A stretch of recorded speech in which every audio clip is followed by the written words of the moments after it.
Good morning everyone. এইটো মোৰ first mini blog. সকলোৱে যাতে ছাপোৰ্ট কৰে, like comment share and subscribe কৰি দিব। আজি যিহেতু বিহু, সেইকাৰণে বোলো এপাক ৰংঘৰৰ পৰাই আহোঁ। লগৰটোক লগত ল'লোঁ আৰু ওলাই গ'লোঁ ৰংঘৰলৈ বুলি।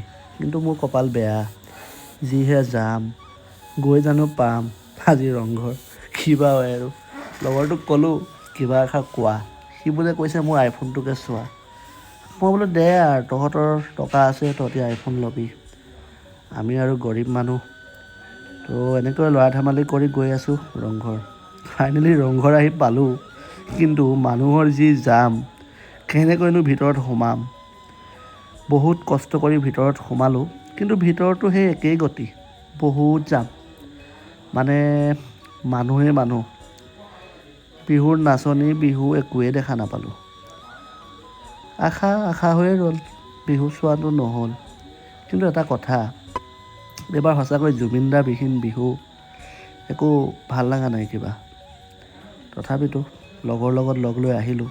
কিন্তু মানে বিহুতলৈ এটা বস্তু দেখিলোঁ নহয়, মানে বহুত আচৰিত বস্তু। মানে কিছুমান যে কয় এটেনশ্যন চিকাৰ বুলি, মানে এইবিলাকেই আৰু। বাপতিসাহোন বিহুটোত সি স্পাইডাৰমেনৰ ড্ৰেছ পিন্ধি তাৰ এটেনশ্যনৰ কাম চা বেটা। কিন্তু বাদ দিয়ক, মোৰ আজি কপালখনেই বেয়া, ঘূৰি আহোঁতেও যাম। নাজানো আৰু কেতিয়া গৈ ঘৰ পাম।